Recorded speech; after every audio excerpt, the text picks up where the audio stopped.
Hello friends, welcome to my channel Padma Suresh kitchen. Today recipe egg tomato curry. ఈ curry కోసం 6 eggs, 4 ఉల్లిపాయలు, 3 పచ్చిమిరపకాయలు, 6 టమాటాలు తీసుకున్నాను. ఈ కర్రీ ఎలా చేసుకోవాలో చూపిస్తాను రండి. ఫస్ట్ ఈ ఎగ్స్ని మనం బాయిల్ చేసుకోవాలండి. నేను చూపించిన విధంగా ఈ ఎగ్స్ని ఇలాగా బాయిల్ చేసుకోవాలి. ఇవి త్వరగా బాయిల్ అవ్వాలంటే కొంచెం ఉప్పుని ఇందులో వేసుకోవాలి. ఉప్పు వేసిన తర్వాత మూత పెట్టుకొని ఒక 10 నిమిషాలు బాయిల్ చేసుకోవాలి. బాయిల్ చేసిన ఎగ్స్ని కొంచెంసేపు వాటర్లో వేసుకొని, వాటర్లో వేయడం వల్ల ఎగ్ మీద ఉన్న పెంకు ఈజీగా మనకు వచ్చేస్తుంది. ఆ పెంకు తీసి ఈ ఎగ్స్ని పక్కన పెట్టుకోవాలి.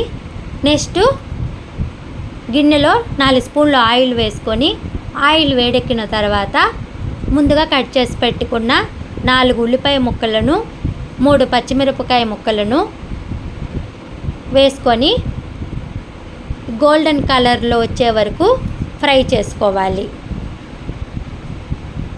ఫ్రై అయిన తర్వాత కట్ చేసి పెట్టుకున్న 4 టమాటా ముక్కలను ఇందులో వేసుకొని కలుపుకోవాలి.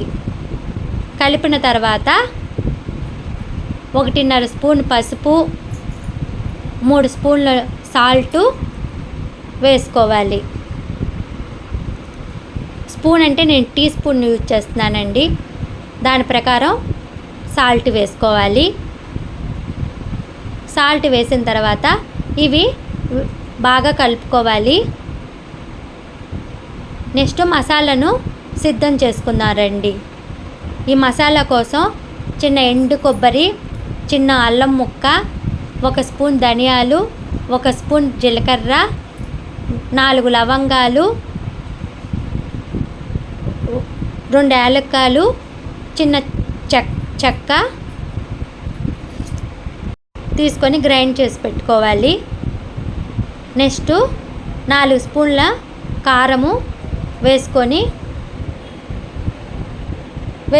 వేసిన తర్వాత మనం గ్రైండ్ చేసి పెట్టుకున్న కొబ్బరి, అల్లము, ధనియాలు, జీలకర్ర, సోంపు, లవంగాలు, యాలక్కాయ, దాల్చిన చెక్క పేస్ట్ను ఇందులో కలుపుకోవాలి. బాగా కలిపిన తర్వాత మనం రెడీగా పెట్టుకున్న చెక్కు తీసి పెట్టుకున్న ఎగ్స్ని ఇందులో కలుపుకోవాలి. చిన్న గ్లాస్ వాటర్ని పోసుకొని మూత పెట్టి ఒక 10 నిమిషాలు బాయిల్ చేసుకోవాలి. బాయిల్ అయిన తర్వాత ఆయిల్ పైకి వచ్చే వరకు బాయిల్ చేసుకోవాలి. అంతే అండి, ఎగ్ టమాటా కర్రీ రెడీ అండి. ఈ కర్రీ చాలా టేస్టీగా అండి. ఈ రెసిపీ మీకు నచ్చితే like, share, comment and subscribe my channel. పక్కనే ఉన్న బెల్ ఐకాన్ని ప్రెస్ చేయండి. థ్యాంక్ యూ అండి.